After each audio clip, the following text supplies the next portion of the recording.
It's not giving you like that little pink out there.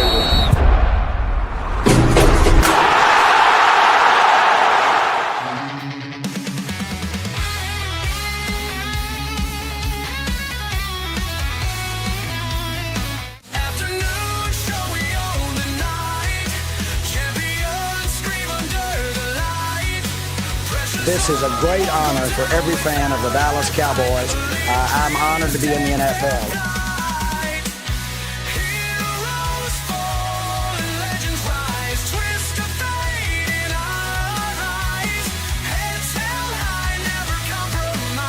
What can I say? Mamba out.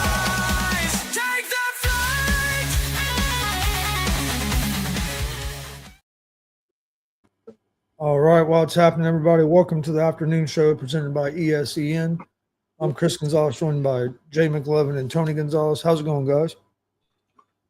I'm good. It's going pretty good, man. It's going pretty good. We snapped our losing streak, so I'm doing good. Yeah, we're getting close, Gonzo. I think we're one game between us and the Mariners, so we got to put some separation. But it's hot as hell. Tony, I had about 4 trees that we had cut down. I told him don't cut up the logs, so that's about another $700 you're going to charge me. I said I'll do it myself. I went out there yesterday, and after we got back from Mel's appointments and things of that nature, and I cut up those damn logs, and I will tell you, it sucked. Yeah, I bet it did. Okay, guys. Well, you guys ready to get into it a little bit? First thing, let's talk a little bit about Chris. Chris went to the Reds game last night to see the Reds and the Phillies, and also to see a Snoop Dogg concert after the game. Chris, I know things didn't turn out the way we wanted to on the game. I thought they was going to. I was keeping track of it, but they got us there close to the end. Why don't you tell us about that? Yeah, it was a great baseball game to watch, other than, of course, the Reds losing at the end. Reds have to be more consistent hitting the ball. You can't score 14 runs one night and then the next night only put up 1. I think we stranded probably 7 or 8 runners on base last night. I mean, there was chances we had to score. We had almost just as many hits as the Phillies did hit-wise. Yep. Actually, we had more hits than the Phillies did. But they scored 4 runs. We only scored the 1. Great, like I said, it was a great game. Got to see some great defensive plays made by both teams, especially the Reds defense. 6th inning and the 7th inning, some big plays by Brian Hayes, Ellie De La Cruz, and then Noelvi Marte threw I don't know. Did you see that when he threw that strike from right field? Yes, I did. To get the guy out at home. Because I thought when the ball was hit, the guy that Johnny that went with me, I said, well, that's a run, because I figured he was going to tag up and he was going to tie the game up. And he caught that ball and fired it home. And when he let go of it, like, oh, shit, he has a chance to get him. I didn't think when the ball was hit, because it was hitting pretty deep right field, I didn't think he'd have a chance. But he made a hell of a throw. And like I said, kept it 1-0 going into the 8th. And Andrew Abbott he'd only give up 3 hits. So the whole game going into the 8th, hadn't gave up no runs. Yeah. Struck out got the first 2 batters out, had 2 strikes on the 3rd batter. Gave up a double, and then they got another hit after that, a couple hits after that, tied the game up, and then we brought Santillan in, and Schwarber hits a 2-run home run to put them up 4-1. But yeah, it was a great game. Got to see a lot. Reds just have to be more consistent hitting the ball. It's hard to say. It's hard to blame that. I mean, can't blame it on Abbott. He pitched a hell of a game. Maybe Francona left him in there for 1 pitch too many, but when you got a guy, he had only thrown 94 pitches at that point. So, I mean, like, I understand why he left him out. He had him out there trying to finish the 8th, plus the way our bullpen got taxed last week, trying to save your bullpen arms a little bit. But, hey, Phillies were a tough team, but it was fun getting to see Harper play. That's the second time I've seen him play, but it's my first time ever seeing the Phillies. Got to see Castellanos again, and then of course I've always been a Schwarber fan. He played for IU, and he's from Ohio. Big rumor is that he's going to sign with the Reds next season. But it was cool to get to see him play. And that one he hit, the only doubt about that was whether it was going to stay fair or not, because it was right down right field line, and like when it came off the bat, you knew it was. I mean, it was a moonshot. You knew it was a home run Right. if it stayed fair. That was the only doubt, was whether it was fair or not, and it was fair by about a foot, because we were sitting on first base right there, so it was right. We had a perfect view of it. But and then the Snoop Dogg concert afterwards was awesome. That was one of I've been to quite a few concerts. That's one of my, it might be my favorite one I went to so far. I mean, for one, there was almost it was basically a sellout, so there was almost 40,000 fans there. And then he played all the hits from the '90s when I was growing up, and you got 40,000 people rapping and singing along with them. It was a cool experience. And like I said, he had a full band behind him. It wasn't just him up there to a beat. And he played for over an hour as well. It was like an hour and 15, hour and 20 minutes. He played, and like if you had a ticket to the game, it didn't cost more to stay and watch him. So like, pretty good deal. Yeah, I'm about to say that sounds like a good deal. Like I said, I like Snoop Dogg in general. It's just kind of sucks you didn't get the win. That would have been nice to have the win and a Snoop Dogg concert, but at the same time, I mean, if you get a 2-for-1 special, I mean, it makes whatever you spent for your ticket, feel pretty good about spending that money, right? Because you're getting two deals, and I mean, for an hour concert, or an hour and 15. I mean, that's quite a bit of songs. I'm sure you must have played damn near. I bet he did about 15, 16 different songs. Yeah. He played some covers. He played a bunch of his originals. Yeah, he played a bunch, and then it was a quick ass baseball game. Like that game was over. Like it started at 10 after 6, and it was over like at 8:40. It was over like around like 20 to 9, 8:45. Like it was that game. Well, started the 8th inning. They'd only been playing for a little over 2 hours. I was like, damn, this game is flying by. Yeah, it was quick, but it was a little hot. It was a little hot. I'm not gonna lie. Pretty humid out. I mean, even that 9 o'clock, 9:30 or 9:30 was when Snoop started. Even when he started, it was still like 80 degrees outside. And then of course you have 40,000 people packed into a ballpark. So, but no, it was a fun night.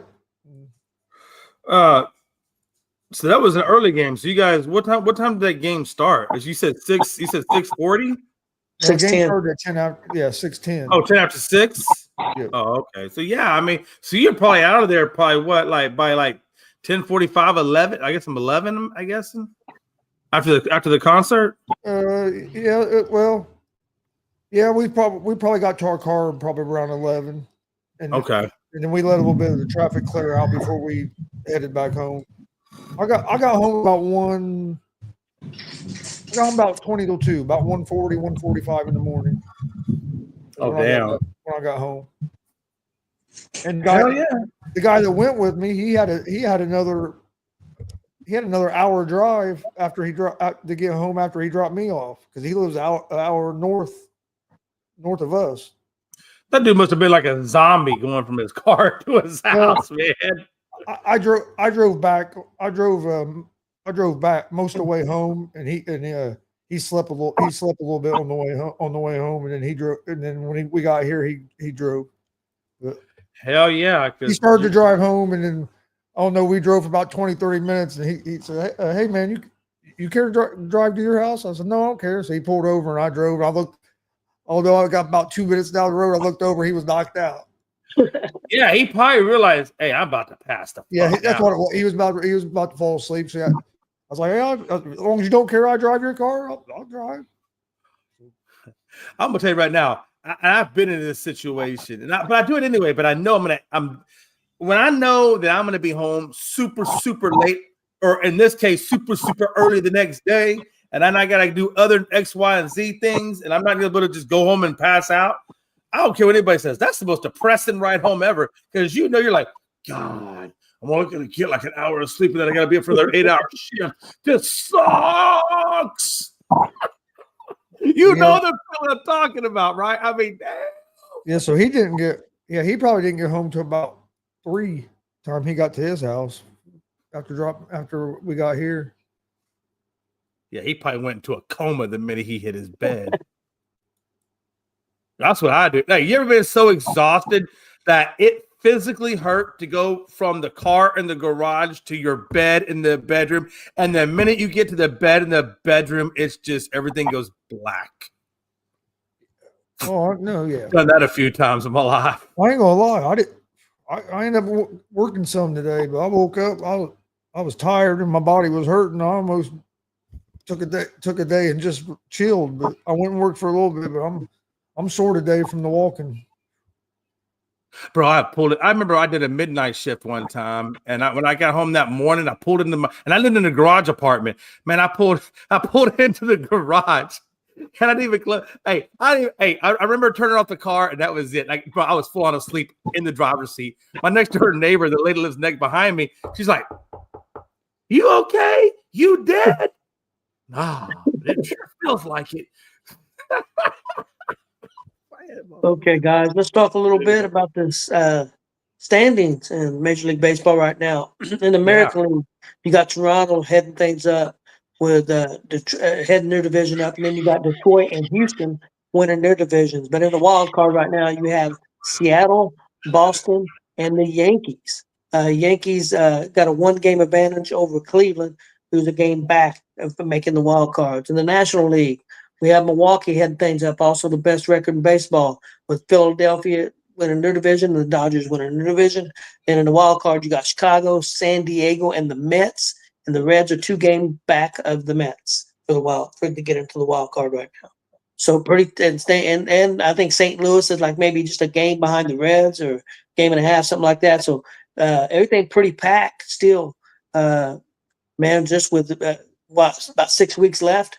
So things are heating up. And one thing I want to talk about with Jay is the fact that their closer could be hurt. I don't know. I mean, he is hurt. How bad is he hurt is the question. So Jay, what are you thinking about the Astros right now?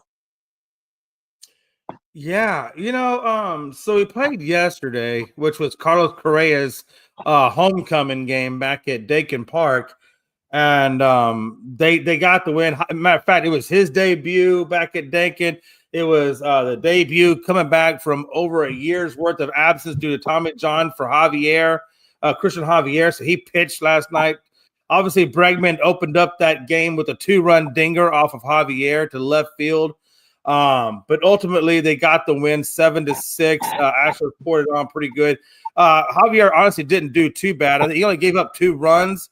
And I think he went 5 innings. I think he had struck out like 6 or 7. So ultimately, for his first game back from rehab and Tommy John, I thought he did pretty well. I thought Houston as a whole did pretty well. Obviously, you heard Hader is day-to-day. That's how he's listed on the depth chart.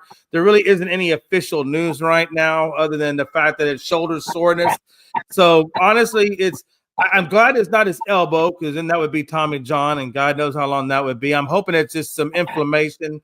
Maybe it'll, with some rest, maybe take a week or so off, maybe put him on the IL for 10 days, whatever. Let that inflammation come down, and he'll be fine. That would be best case scenario. Worst case scenario is that he's got some rotator cuff issues, or he's got some bone chip. God knows whatever else is in that shoulder. So right now, it's anybody's guess. They just got him listed as day-to-day, and we'll see how long it takes them to get back to us. But in the meantime, I think we're doing okay. I think Abreu, Sousa, and the rest of that bullpen can probably hold it down. You got some good arms over there for Hader to get back. But you never like to see your closer, especially a dominant closer like him, go down. But if you're going to go down, do it in August. Come back in September. Let's get ready for October, because right now the World Series is set to do Game 1 October 24th. So we'll see how that all plays out over October ball. But hopefully he comes back, Tony, and Gonzo. Hopefully this is just an inflammation or something that we can get over. And hopefully he comes back. But I do want to say that the Astros are doing pretty good. We're skipping right now. We're only a game up on Seattle. Seattle's literally on a holy terror right now. I think they're on a 7-game win streak, and they play the Orioles tonight. And we play Boston, so let that sink in for a minute. I think Seattle's going to have a pretty easy go of it with them, so they're going to keep it tight. I don't know if they're going to sweep them. I think they should at least win this series. We got 2 more games with Boston, so I'm hoping we come out of this Boston series which is in Houston. I'm hoping we come out of this Boston series still with the lead over the division, but we'll see. It's neck and neck right now. Yes, it is. Chris, the Reds, have you heard anything on Hunter Green? I had seen something that they were talking about maybe Green starting Wednesday, but I never got that verified. Have you heard anything? Yeah, I hadn't heard like when, but I did hear that he was going to start next week or this week. I mean, Yep. So I think it is going to be. I think it's going to be tomorrow. But I had heard he was going to start this week. Tell you what, the Reds are actually sitting pretty good for good, even though the last few games we struggled a little bit, but we really didn't fall back in the wild card none. We're going to get Green back this week. That'll help. The good thing about the Reds, we do have a tough schedule, but the good thing about it is we're going to be able to control a lot of our destiny because we still have a series against the Padres coming up in late August. We have a series against the Mets in late August, and we still have another series against the Cubs this year too. So, and if I remember right, we might have the Cardinals one more time. So we have series with all the teams that we're competing with for that wild card spot. So I mean, we're setting in a good spot. We just have to get more consistent, getting some runs across the plate. You can't have 14 one day, one the next day. Yep. And we had 8 or 9 hits last night. Got 1 run across the plate. You can't do that. If you get 8 or 9 hits, you got to get at least 2 or 3 runs out of those 8 or 9 hits. We got to get more consistent doing that. But I feel pretty good where we're at, because of the series we have left. I mean, you beat them teams in those series, you're going to have a good chance of getting that wild card spot. And then we're getting Green back, and with our pitching staff, we could be dangerous. We could be dangerous in the playoffs when we make it with in a 3-game, even in a 7-game series, but 5-game series because of our starting rotation. We have a pretty strong starting rotation that we can put out there, especially once we get Hunter Green back, and the way Andrew Abbott's been pitching, and Lodolo's been pitching. I mean, our starters have been pretty good all season. Yep. Real quick, it looks like two points of interest. I meant to say earlier, also at the intel, we also we're going to be getting Jake Myers back for Houston probably within the next week or two. He's running, he's doing all the rehab assignments, so it looks like he's getting ready to make his reemergence back in there to us. And if we get him back, that's going to give us 3 hitters that are hitting 300 right now. So that's going to be a huge addition back to our offensively into our lineup. But what I wanted to say real quick was, right now the Mets are 1-9 over their last 10, and in danger of slipping out of the playoffs. And then the Yankees are 3-7. They just ended their losing skid yesterday, but they're 3-7 of their last 10, and I believe they're like a half game up right now in that wild card spot over the Guardians. And I know you guys are not too far out of your wild card spot with the Mets and not. So, I mean, it is very possible. Could you imagine if both the Mets and the Yankees were to be eliminated from the playoffs? I mean, that would be insane. But I'd also be happy as fuck. Another thing that makes me feel decent about the Reds too, Dad, is that the pieces that we picked up at the trade deadline, all of them have been helping us a lot since we got them. Ke'Bryan Hayes has been great at third base since we got him. He saved a couple games for us with a couple plays he's made at third. The Andujar has been hitting like 400s. Yeah, he's been hitting like 400 since we added him. And then I think Littell pitches maybe tonight, maybe. But his first start with us, he went 8 innings and didn't give up nothing. So the pieces that they added have definitely been contributing so far. So yep, I do like that. Yeah, I agree. Well, guys, got anything else real quick before we move over to a little NFL?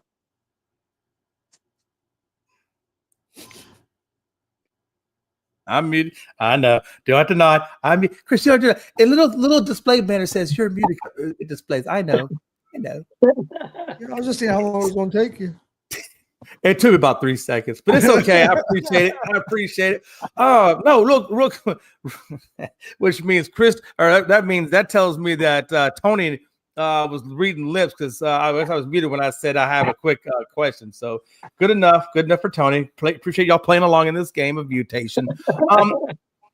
But I do have a since we're getting ready to go to another topic. I just want to end this topic off if it's okay with a trivia question for baseball.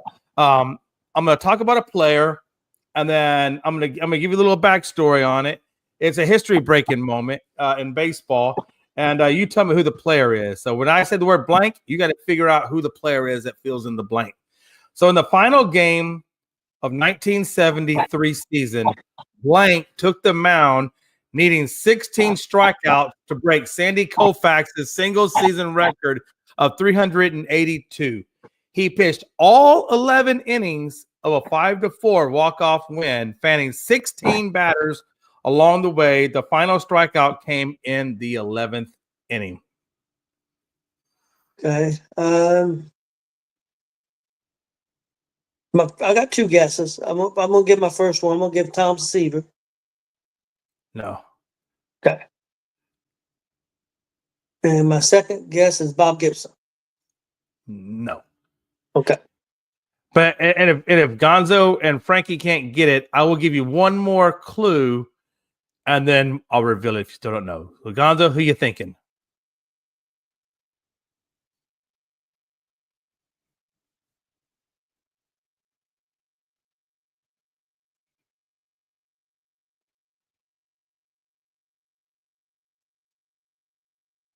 I don't know. I really don't have a good guess. It's okay. It's a tough one. Frankie, who do you think it is? Did you hear the full trivia question? No. All right. So here's a baseball trivia. So in 1973. Nope, I don't want to answer it. I wasn't even born. Oh, there you go. Yeah, you probably wouldn't get it. All right. Then I'm going to go back to Pops. Pops, you were not too far off the mark in your thought process. Tom Seaver was a teammate of this player. Oh shit! I don't even know who to take. I had another pick, but I don't know if he was ever a teammate of this guy. I had Nolan Ryan. You're right, Nolan Ryan. I should have fucking Ryan, knew it was Nolan Ryan. Like, goddamn, you should have known better. But you did. I should have known it was going to be a fucking Houston Astro. I don't know why the hell I wouldn't have thought that. No, but I brought that up because I thought it was pretty cool. When we look at today's pitching, and if you get to 100, your night's pretty much over. Or if you get to 6 innings, you're pretty much over, right? And it's incredible when you think about it that back in those days, those pitchers would go, like, for example, in Nolan's case, he went 11 innings and won the game, and nobody came in. I mean, I can't even imagine what his pitch count was by the time that thing was over with. But you got to imagine it was pretty damn high. Yeah, Bob Gibson, he pitched a lot of 9-inning games. Bob Gibson did. I mean, a ton of them. Yeah, I mean, it's incredible. And I do, I kind of understand. We were talking about this earlier, why it is these pitches don't last as long as what they did back then. And a lot of it is just the grip and spin rate and the hard motion of some of these pitches. That I think that's what's killing these elbows. I mean, I think it's what's getting all these elbow inflammations is how hard they're throwing these knuckle curves and sweepers and things like that. I mean, it's just incredible what they're doing to their arms, right? So, yeah. All right, what do you got, Tony? Well, Frankie, you got anything on baseball before we move on? I'm ready for football season, man. Fuck baseball. I'm done with baseball. Okay, well, the first thing I had for NFL was Cam Little, Jacksonville kicker, hit a 70-yard field goal against Pittsburgh the other night. That was crazy. I'll just give you these headlines, and you guys can comment on them. Then Shadir Sanders, his first game, he threw for 3 touchdowns. And then Green Bay's Jordan Love is undergoing a procedure to repair a ligament issue on his left thumb, but it's not his throwing hand. So they think he's going to be, good to go. You guys, anything stands out to you that you guys want to comment? Too bad for that 70-yarder. It's not going to count. did all that for nothing. I hope he like pulled a muscle doing that. That's good stuff though. 70-yard field goal. That's something we haven't seen in a long time. It just sucks that it wasn't, an official record. The things you do in preseason against third strings, right? Yeah, it was crazy, man. But Shedeur Sanders, man, I gotta give him some props. Like, I understand it's preseason, and you gotta understand, like, you're probably not playing the starters unless they're playing like the first rep or whatever. But you're not really playing against the starting defending. But at the end of the day, he performed really well his first game in the preseason for the Browns, and it made everybody look and realize that maybe the Browns should be starting Shedeur Sanders over Joe Flacco this year. I don't know what you guys think about that. I wouldn't do it. Like I said, it's preseason. You're going up against second, third stringers. Like, that's cool. That you're going up against people that literally you just went up against in college last year that just got drafted as well. So it's like, of course, you're going to do that in preseason. But let's see what you can do in regular season, though. I think he wouldn't be able to do that against a top defense. Yeah. Go ahead. No, I'll keep mine brief. I just want to kind of basically comment on both of the things that Frankie was just talking about. Number one, I'll tell you this. If you're making a 70-yard field goal, whether it counts or doesn't count, what that tells me is that kickers are getting better and stronger with this distance thing. And I just got to imagine the fact that he made a 70-yarder, that just tells me that I don't think it's going to be long now before we actually do see 70-yard field goals at some point start happening. I mean, there was a time when we didn't think a 60-yard field goal would ever be the thing, but now that's obviously kind of almost a norm at this point. So 70-yard field goal kicks, I mean, that's crazy. And then really think about it like this. That means that if you're getting the ball kicked off to you and it goes out of bounds, then that means you're going to get the ball at the 35, and that means you only got to go 5 or 10 yards, and you're already in field goal range. That's crazy. You're muted, Chris. You have to go a little farther than that because you have to give room for the snap and everything. So you'd have to get more than a little farther than 5 yards. About the 50. Where exactly would you think they'd be kicking? If it's 70 yards, where would you think they'd be kicking it then? They'd probably have to get to like the 40, their own 45. Okay. Yeah. So about 10 yards, right? If they get to about the 35, right, and then they only really got to go 10 yards, and then they're already in field goal spot. They'd have to probably get about their own, because I'm trying to remember exactly how many yards the snap is back and everything on the field goal. But I want to say, isn't it like 7 to 8? I think, if I'm not mistaken. Probably some some kind of weird number like that, right? Usually for a kick, they add 17 yards in it. Because if you got the 30-yard line and kick it, I think it's usually a 47-yard kick. Yeah. So it's about 17 yards. So if they spot you at the 35, after the kickoff, then you would have to go 17 yards to be in field goal range, which is still crazy. I mean, that's what, one first down in a little bit. Yeah, at the 50, it'd be 67 yards. Right. So you're probably like Gonzo said, I think you're probably about that 45. If you're doing a 70, 48-yard line, somewhere around there. Yeah, 47, 48, somewhere in that neighborhood. I mean, that's crazy. That's not very much. That means you get one first down and a little bit. You get one first down, and if you're within 3 yards of the next first down, you're already in field goal range. Yeah, Jay, I think you'll see some, but I don't think you'll see it where a 7. I don't know if we'll ever get to where like a 70-yard field goal is the norm, just because for one, it's such a long kick, so it's going to be harder for these guys to control it and hit it. But for two, it's going to be. I don't know if you're ever going to convince these coaches to take that risk, right? Because if you try that 70-yard field goal and you miss it, I mean, hell, they're definitely already in basically for sure. They're a first down away from being in real good field goal range. Yeah. So I think that's the thing that'll keep it from where you'll start seeing the norm. But I do think like this, I wouldn't be surprised that guy that hit the one in the preseason if he don't get a chance to try to hit one in the regular season, because if that coach sent him out there to do that in the preseason, you know he's been hitting at least 70 or farther in practice, or they wouldn't even let him try it. So I do think you'll see some. I don't know if it'll ever get more normal, just because the risk of if you miss is going to scare some coaches from ever even trying them. Yeah, I imagine if your kicker is able to make a 70-yard, whether he can do it consistently, which is probably what we're saying he probably can't do, he might be able to have that range, right? I would see, but if you had a kicker that could do that, let's say like a little, let's say just take little, for example, if you had little and you were like down by 3 and you're like a minute left in the game and you're like, okay, I'm either going to do a Hail Mary or I'm going to give this dude the rock and pray in a miracle. I'd probably go with the field goal over the Hail Mary because I think the percentage would be higher. I think that might be where you would see a 70-yarder, like to your point, because it had to be some like desperate situation where that's like your last-ditch effort. All right. Well, I tell you what, man, my house is crazy right now. But yeah, I think that's where you would see a 70-yarder. The other one I wanted to go back to was Shedeur.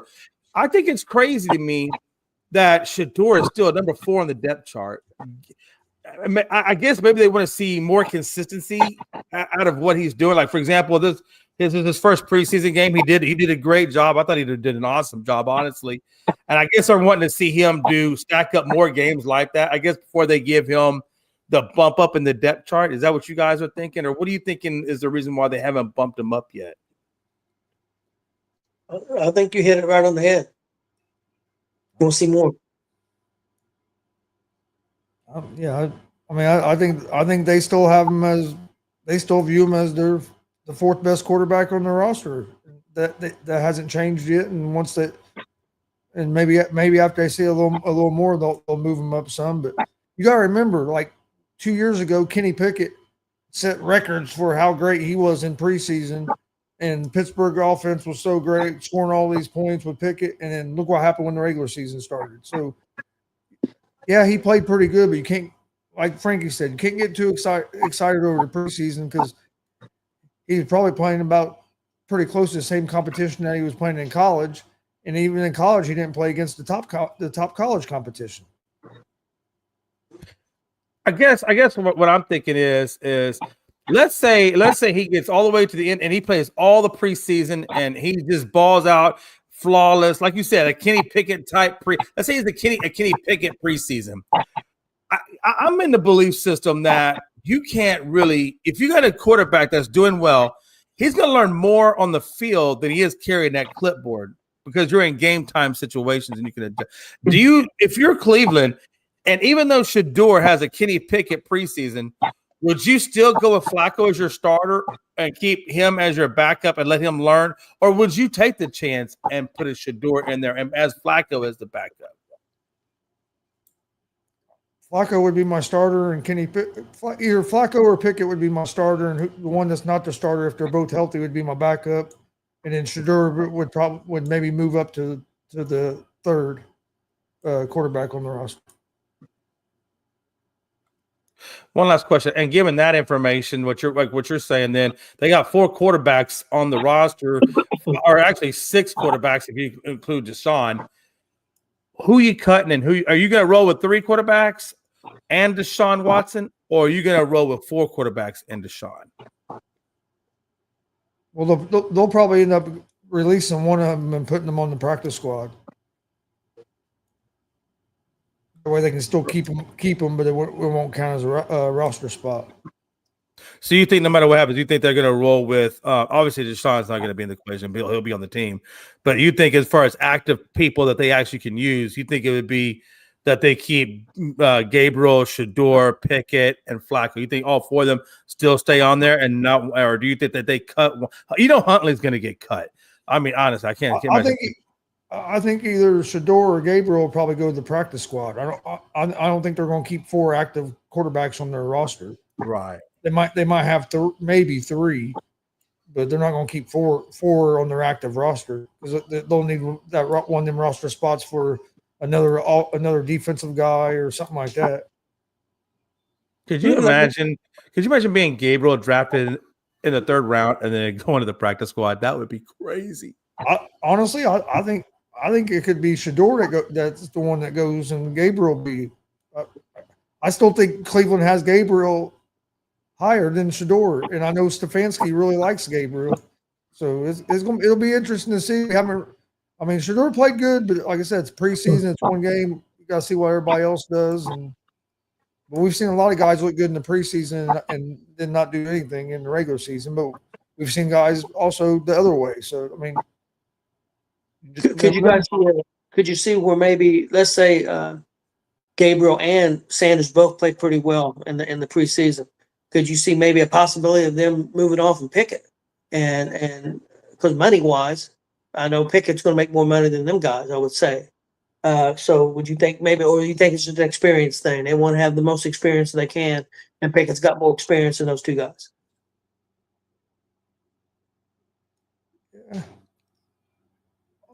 Unless Pickett was hurt real bad, I don't think they'd move on from because of the money. Because if you were to cut him, that's going to be a bigger dead cap hit on your salary cap than what it would be if it was one of the rookies, or if it was like Huntley or some of them, because Pickett's contract's a little bit more than what them guys are.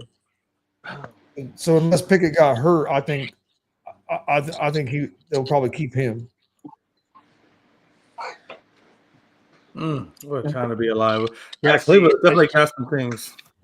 I see Pickens being that one where they keep him, but he's going to be that one that other teams are going to try and contact for a trade because there's going to be a quarterback that's going to get hurt. There's definitely going to be a quarterback out there that's going to get hurt, right? Joe Burrow, for instance, or whatever like that, right?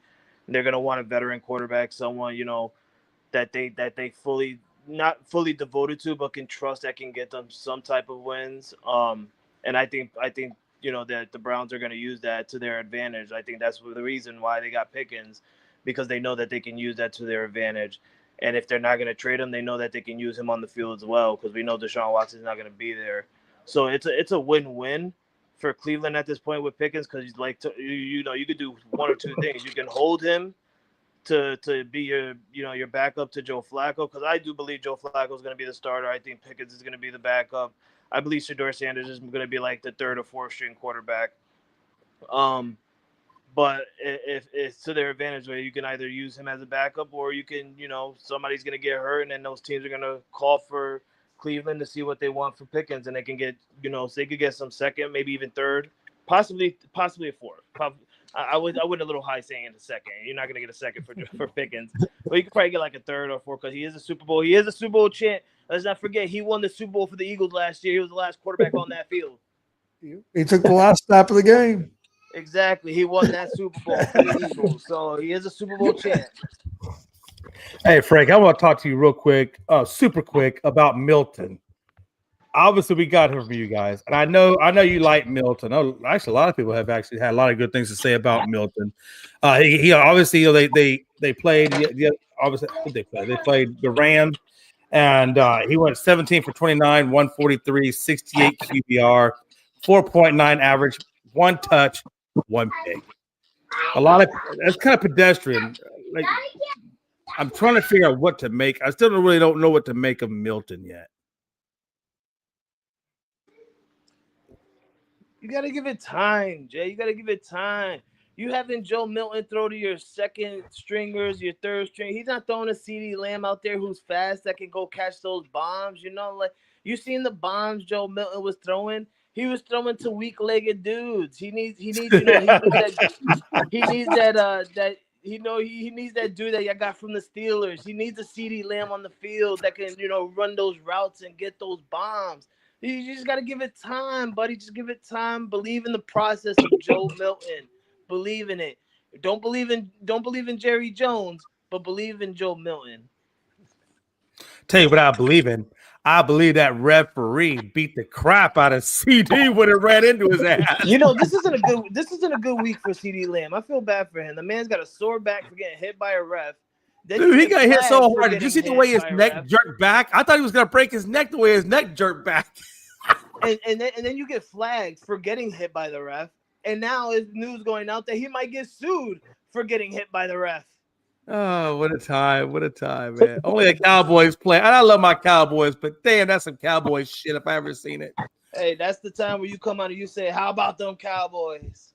How about them Cowboys? Well, Dak came out and said that he plans to see Stratford in the NFC Championship showdown. So that tells you right there that, yeah, Dak, sometimes you got to know when to be quiet. Just be quiet. Because you're going to, just be quiet. Dak, just shut up. And I love you, but shut up. Hey, I'm going to say this.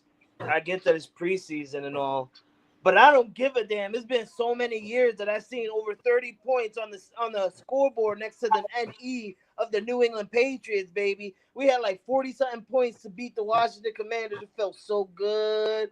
I don't care if Jalen Daniels wasn't freaking playing. I don't care if McLaurin isn't playing because he's not getting paid. I don't care. All right, New England scored over 40 points, baby. I haven't seen that since Tom Brady days. It felt really good. McLaurin's not playing because he's getting ready to come to Indy. I think after what he saw the Patriots did to his team, he's like, yeah, I think I'm gonna ride with Mike Vrabel and go over there with, and we didn't even use Stephon Diggs. Hey, I just want to say I think Frankie's over there smoking some of that preseason bud. Hey, I might be, but you know what? When you got the rookie Trevion Henderson running back a 100-yard kickoff return to start his first NFL game, hey, that tells you something, baby. I'm so excited for this year. I can't wait. Ooh, I know Jay's not. Look, that's why Jay's sitting back. He's like, I'm not. I still got Dak. I still got Jerry. But it's okay, Jay. Believe in the process. Hey, I'm real excited. We have Indiana Jones. Well, hey, real quick, I got one more thing to say about the Cowboys. The more I think about this situation with Parsons and whatnot, and how Jerry Jones is handling his contract business about wanting to talk to the players and not the agents. Now Dak Prescott's come out and said, hey, because I guess Jerry wanted to do a negotiation, and Dak said, no, if you're going to have my agent here. At some point, I don't know what's going on with Jerry, but they're going to have to figure it out that they got to talk to these agents if they want to get these players under contract. And all he's doing is hurting himself. Like literally, he probably cost himself $100 million because he stretched out Parsons' contract for so long. If he would have just met with the agent, did the contract negotiation, he probably would have saved $100 million. But now, if he wants to get Parsons under contract, he's going to have to pay way more than what he would if he would have just met with the damn agent. I don't know what's going on in Dallas, but somebody, Jerry Jones, somebody in that organization that has some leverage, y'all need to pull Jerry Jones aside and say, hey, maybe we need to, take you to court and get you, what's it called when you're incompetent? Have you sue for competence and take the damn team away. Because I don't think at this point Jerry Jones is really competent. I don't think his decisions that he's making are competent decisions, and I don't know that Stephen Jones would do any better. He might just be a carbon copy of his dad, but they need to figure something out in Dallas. It's ridiculous. Hey, it's par for the course. Well, Tony, Chris, if y'all not gonna say it, I'll say it. Because he's a Cowboy fan. He's not the outsider looking in. It's just publicity, Jay. That's all it is. Jerry Jones wanting media attention. We all know at some point within the season, Micah Parsons is going to get that contract. Right now, it's all attention. He's done it before with Ezekiel Elliott. He's done it before with Dak Prescott. And what happened? He gave it up. He coughed up the money. Hell, it just happened not so long ago, at least last year, with CeeDee Lamb. Right? It's a media attention. This is what Jerry Jones does to get all media attention on the Cowboys for no goddamn reason. Like, he's getting all this media attention, and now Netflix is showing the documentary of his Cowboys from the past time, because that's the only time Jerry Jones can be happy is back then in the in the times of the 90s. But it's all media attention, and he's gonna get his money. Don't worry about I've been saying it to a lot of people. They're saying, oh, Micah Parsons is gonna probably get traded here. Imagine the haul, and it's right. Imagine the haul that you guys can get if Micah Parsons was to get traded, right? I mean, you guys could get a crazy draft, crazy draft picks for him. But he's a franchise defensive player. I don't think that's going to happen. It's just media attention on Jerry Jones's end. And it's going to happen, until at least I give it by like week 3. We'll see Micah Parsons with his contract. Yeah, it's just typical Jerry Jones business. The way he's always operated. He's all about making his money. Yeah, he says he wants to win, but dude, he's smart about making sure the Cowboys brand's always out there and getting talked about. It's a way to. He's all like Frankie said. He's done it for years. He always makes sure that the Cowboys brand's getting talked about, and I think that's what a lot of this is. The only thing is, like with what you said, Jay, because a lot of fans are going to. There's a lot of Cowboy fans that feel the way about you. Is he competent at this or that? But the thing is, he got himself in a situation now. No matter what he does, the delusional Cowboy fans are going to be mad. If he signs Parsons, they're going to say that he overpaid for him and should have traded him or should have done this. And then if he decides not to sign Parsons, and decides to trade him and get a haul for him, then all the delusional Cowboy fans are going to be mad that was stupid. He should have paid for Parsons. So either way, the delusional Cowboy fans are going to be mad. So Jerry is going to have a mad fan base no matter what he does. Real quick, so my thought process on what Ian Frankie just said as a Cowboys fan is I think you're right. Number one, let's be honest, Jerry is going to overpay for him because he drug it out. And if he would have just did it early on with his manager, like he said, he would have saved $100 million. But now that he's dragged it on, and Myles Garrett got his deal, and the other guy got a couple of contracts have come here that have set the market, T.J. Watt and so forth. Yeah, he's going to overpay him that $100 million because he waited so long. So let's just get that right up off the rip. He's going to overpay him regardless. But that might not have been all Jerry either, though, because if you're Micah or his agent, you don't want to negotiate or sign a contract till these other guys sign because you know that once they sign, you're going to get more. So some of that could have been them not wanting to negotiate as well. Well, here's what we do know. What you're saying is speculation. And I'm not saying you're wrong, but that's speculation because we don't know. All we know is that he wasn't going to meet with them because of his agent. I mean, who knows what would have happened, honestly. What we do know is he's going to pay that money regardless. So I do think he's going to wind up overpaying because he waited so long. He is overpaying. But on the flip side, I wouldn't be mad if he traded him because we can't afford to keep Micah Parsons for what he's going to cost now. So then you got to look at things like, okay, do we now look at – we know we got a question mark still, I think a question mark at running back, right? But we know James Cook is available. We know he's having contract issues with Buffalo. If we could get – if they could do a trade, Micah Parsons for, let's say, James Cook and maybe 2 number ones or 3 number ones if they can swing it, then I would be okay with that. Because then you're going to get a good running back, and you got 3 options or 3 chances to try to draft a really good defensive guy to eventually take over where Parsons left off. So I don't know. We'll see what happens. I know they need to do something. They can't just sit by and I guess I got to put. I guarantee. I have a bad feeling in my bones that 1 or 2 things probably will happen. Either number one, they'll finally get a damn contract before week 1, and this is all going to be done, and he'll get the attention like what you and Gonzo are talking about, Frankie. Or number 2, they're just going to throw the fucking franchise tag on him and deal with this crap next year and have another standoff to see if he gets a contract, which would then go still in alignment with what you're talking about, Gonzo and Frankie, about Jerry Jones needing the attention, right? Yep. It's crazy world we live in.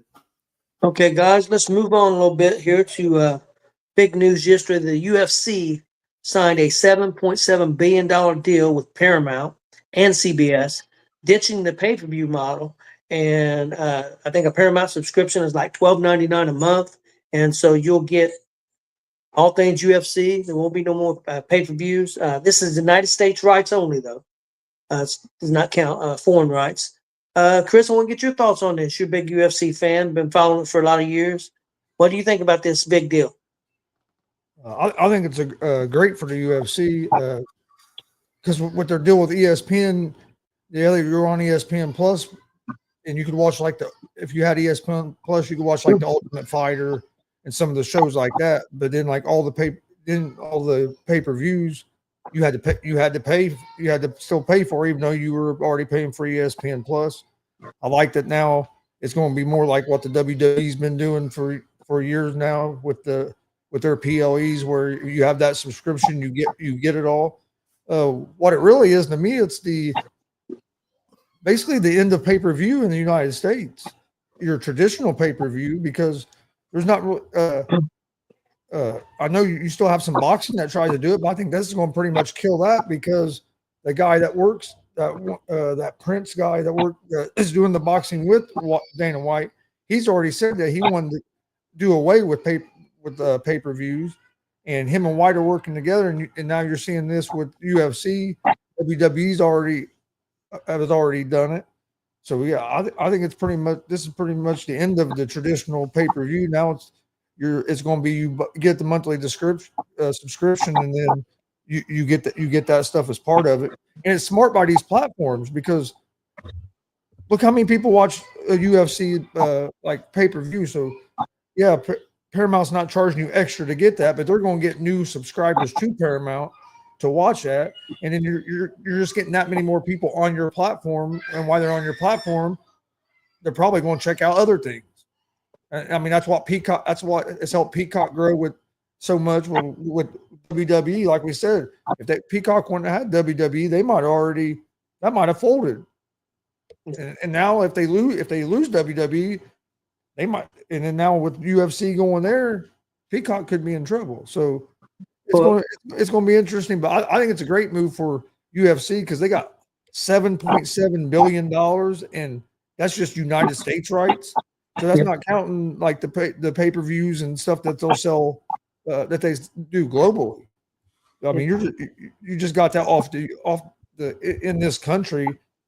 So yeah, I mean, Dana White's he's proven to be a hell of a businessman and promoter, and he just keeps helping UFC get bigger and bigger.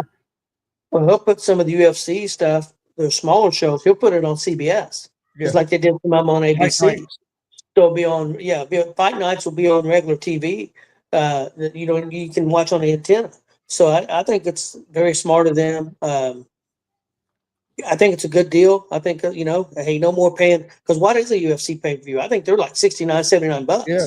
They're about $70, $75 for to get the HD pay-per-view. So yeah. So I think it's a pretty cool deal. Very interesting. Jay, what did you think about that? Yeah, I thought it was pretty good. Again, I think everything is going. These streaming services, they're obviously getting. I'm trying to understand is so Paramount, so I got YouTube TV. I do have Paramount as part of the YouTube TV, but will I be able to watch the UFC on that Paramount, or do I got to get like a Paramount Plus, which will be like a different? You get the Paramount app, the Paramount Plus. It's Paramount Plus. You get the app, and then you get. It's just like ESPN Plus or right. But you got to pay for that, though, isn't that? Or Max. Yeah, it's like $11 a month. Yeah. Okay. Something like that, $11.99, $12.99, something like that a month is what that is. And that's what people got to understand. Cable's dying. Everything's going to streaming. Who knows what's going to be in 5 years? I mean, cable may not be left in 5 or 10 years. I mean, I do like the fact that it's on. I do like the fact that they're going to streaming services versus pay-per-view, because number one, $17 for an entire subscription or whatever, which is more shows and things like that over a month, is much better than like $50 or $60 or $70 for a one-time experience, and that's it. So you're actually saving a lot of damn money, by going with the service or the streaming service versus the pay-per-view model. So I think it's a better way of viewing for people at a, let's say, somebody who only makes maybe their income is around the $40,000 or $30,000 to $40,000 mark. It's much more affordable for them to be able to get that streaming service at $12.99 than them expected to come out of like $70 or $80 out of their monthly income to do it. So it's much more affordable for everybody all the way around to do it through a streaming service rather than pay-per-view, I think. Yep. And on that, real quick, to change subject just a second, ESPN, that new deal that they've got going on, they've already made a deal with Fox. And so now you can get those two apps together. Fox and ESPN's both started new streaming services, and they are combining them together where you can pay a price and get both of those at the Yeah, same time. you can buy a bundle and get both of them for one price. And see, that's smart. See, that's smart by Fox and ESPN because now you're getting all these different streaming services. So if you're a consumer and you get all these different streaming services, well, then now your bill is just as much or more than what you were paying for the high cable bill that you were bitching about. You're right back up into that same price range if you keep getting all these apps. Well, if a couple of these companies work together like ESPN and Fox and do a bundle like that, that makes it more affordable for the consumer, and then you're getting both apps for the price of one, and then now I can afford maybe to go get Netflix or another app where if I had to pay each individual app, I can't afford them all. So I think it's smart to bundle some of them. Like I think it's a smart move by ESPN and Fox. I really do. And that ESPN app with that too. I think a lot of people's not thinking about that. I'm not sure where all the football games ESPN is going to go. I know the ones that they get from the NFL channel will be on that app. I'm not sure about their normal Sunday night football. That may be added to that. And I also know the Red Zone is going to be part of that app. So on the ESPN app. So, but I know some of the football games that you would watch on the NFL Network is going to be on the ESPN app now because they bought that. What we need to do is FBGM, fuck bitches, get money. How are we doing, guys? Doing pretty good. I'm doing good, man. Yeah, that $30 is out of my range per month, obviously with the ESPN. So obviously, I switched things up, but I'm not sure how it's gonna work out for WWE in that way. So. I think I'll tell you it's gonna work out for me. I'm gonna pull a damn Jason Kelsey like he did in that commercial. I'm gonna start finding friends that got this shit and start hanging out at their house on their couch in their living room. Hey, that saves money too. I can't blame him for doing that. I think they'll be fun. Like I said, most people that have cable or even have YouTube TV or have some kind of outlet like that, if they've already got ESPN, yes, they get that app already, so they pay no more money. With what you have, Glenn, you'll be able to watch all of it. Yeah, I know. It's pretty cool. Yeah. I like how Raw was on last night and everything, so. Oh, yeah. It's incredibly expensive. If you wanted to watch all these baseball, football, WWEs, and all this stuff, right? If you add up all that money together, what it would take to do that, I mean, it's ridiculous. It's over a car payment. Well, it's pretty much a ticket to a WWE event now. Well, that's what people got to look at. I mean, that's what cable did to us. I mean, they got it so high, and then everybody said, well, we're going to go with these apps. And now that they see the business, and they're going to do the same thing. Shit, I'm going to start. Hey, you can't give blood more than one time a week. Wait, it's your fifth time in a single day. What are you doing? Well, I'm trying to get my ESPN, my Peacock, and my Paramount Plus. Damn it! Don't say nothing. Leave me alone. Take the blood. Frankie, what do you think about it feels like? Frankie, what do you think about UFC and going to Paramount?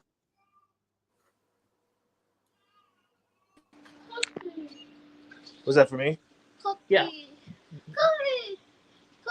you talking to me? Yeah. Were you talking to me? You talking to me about this shit? Nah, listen, I'm gonna be totally honest with you guys, okay? And you're all blind. You're all blinded, all right? Because you guys aren't seeing the true fact here. And the true fact is you're all buying into Donald Trump's bullshit, okay? You're all buying into it. You guys are forgetting that Dana White is one of the biggest Trump supporters. You're forgetting that Triple H just got into a Trump supporting thing with him, okay? Yep. You guys are forgetting the fact that it's just them making us spend all of our hard-earned money to pay them, all the rich, right? You guys are so blinded. You guys are not looking at the true picture here. All right, you got Dana White over here leaving ESPN, a network he's been with since day one, right, for $7.7 billion. Then you got WWE, who is with USA, who's been with them for 30 years.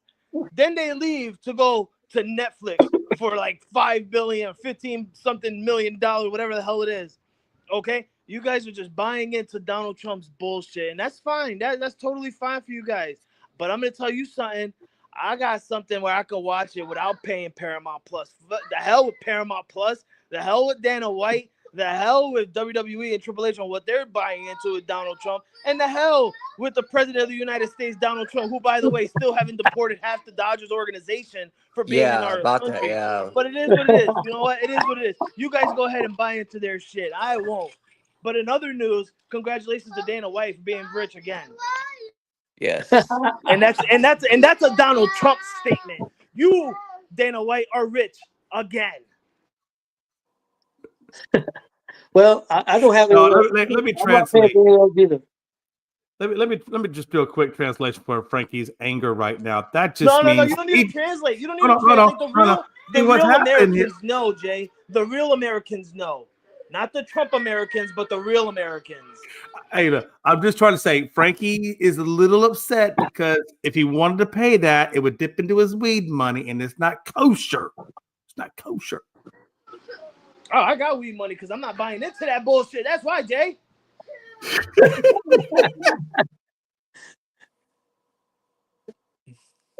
One other thing, real quick, with WWE, they made an announcement. Haven't made official announcement yet, but it looks like they're going to have a big pay-per-view in Indiana on September the 20th. Yeah, And, let's talk about that. And they haven't announced officially, but the rumors are it's going to be Bad Blood, and also rumors it's going to be John Cena and Brock Lesnar.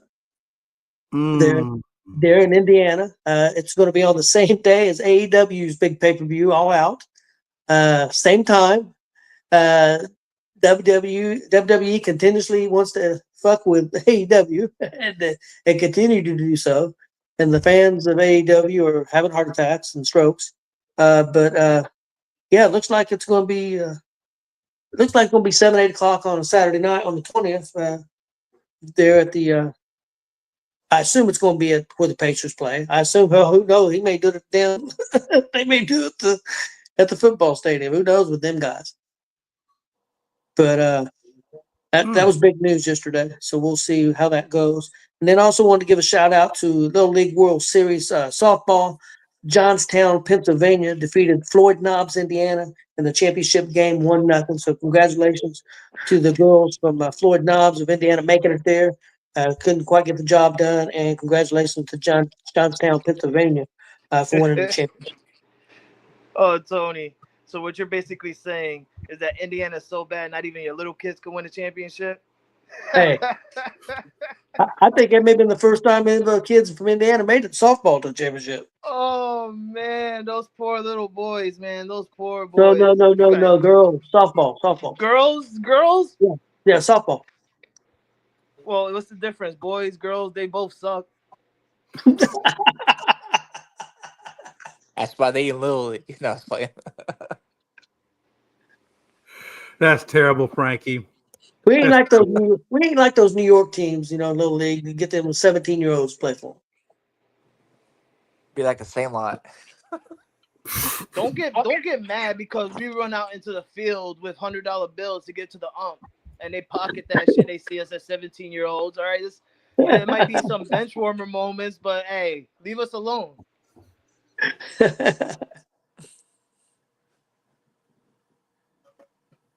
Awesome. Oh, Frank. I tell you what, man. When you spend a lot of times with kids like I do, you start with the saying. It's called FTK. I'm not gonna say it on here, but you guys get the gist of it. Oh, I absolutely. I see the meme of Max Johnson shaking his head no and saying that. So yeah. Frankie, you missed a hell of a concert last night. It looked like it was a good one, Gonzo, from some of the pictures you shared. Yeah, I did.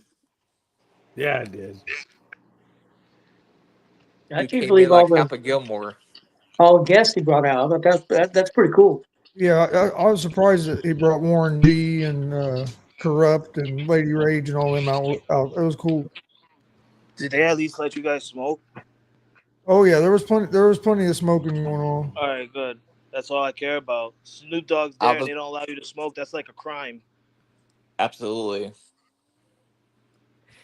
Shit, I would never. Soon as he hit the, soon as he they showed the video of him up on the video screen backstage rolling a blunt and then smoking. Boom! You started smelling it inside the ballpark. Yeah, I bet you did. As soon as the lights went off and that package started, boom! You started smelling it and you saw clouds. Hell, the guy that was sitting guy that was sitting behind me had a little girl with him, and there was a little kid sitting in front, a little boy sitting like in front. But the guy behind me told his daughter, he looked over at her right before the concert started. He goes, "You're about to get high for the first time tonight because you're about to get your first contact with us." I started cracking up. His wife just started laughing. You know what's crazy about it? Kentucky or something, man. What's crazy about it is you guys aren't even in a dome. Like, that's an outside stadium. That's what's crazy about it.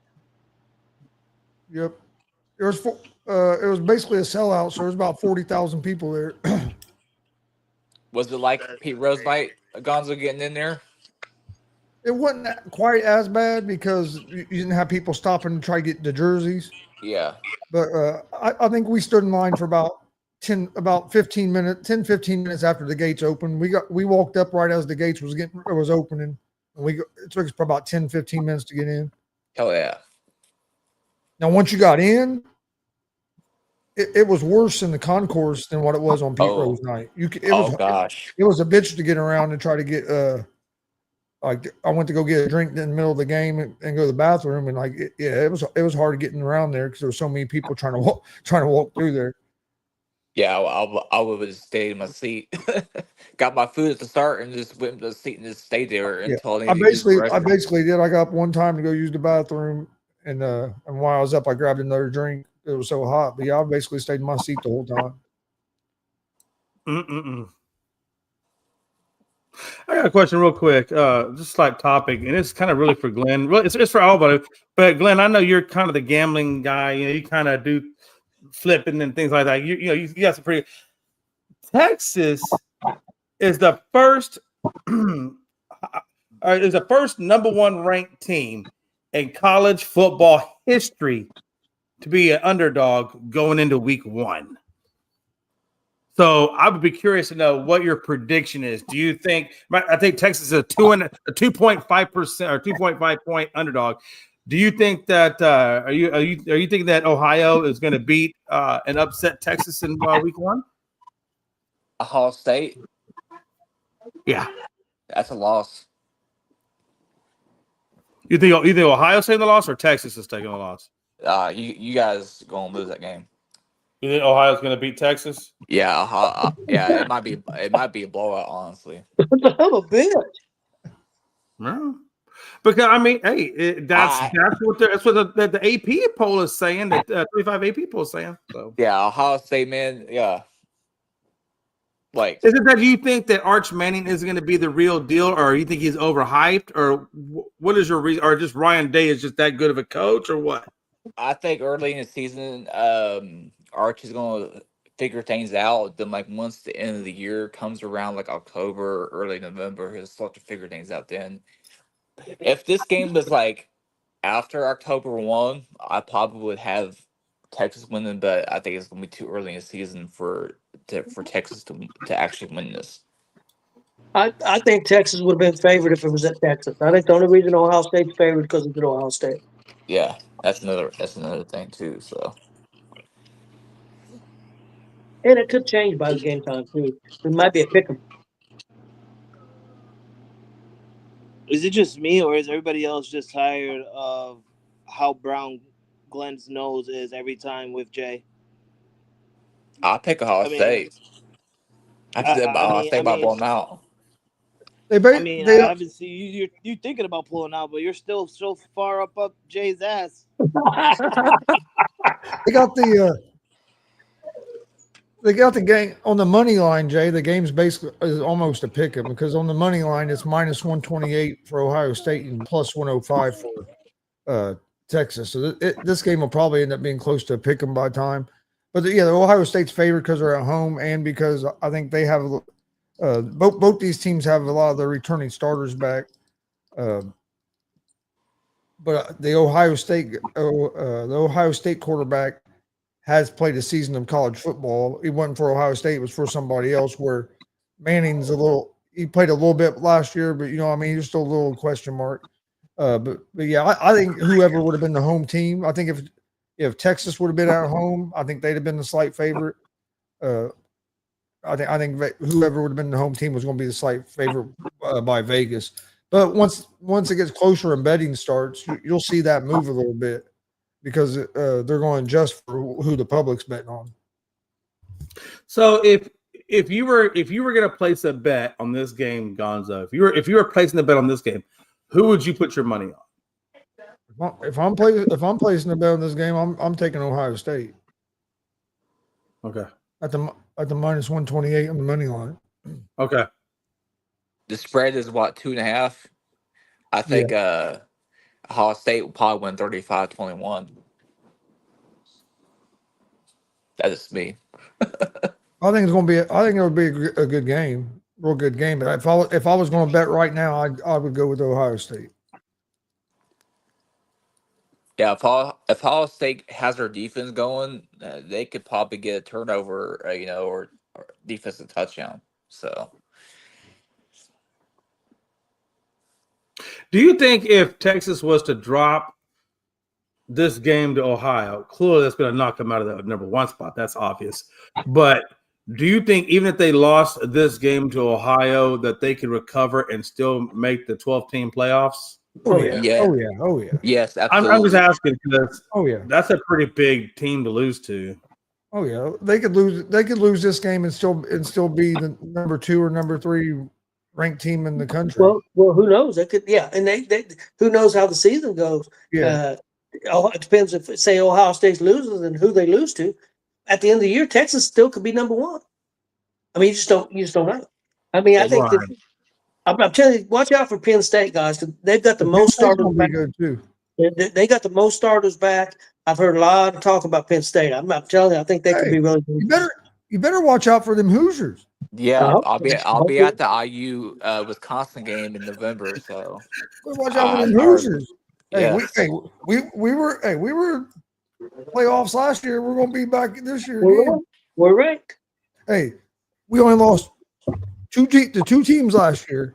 Yep. And guess who them 2 teams was? The teams that played for the national championship. That's the only team that beat us last year.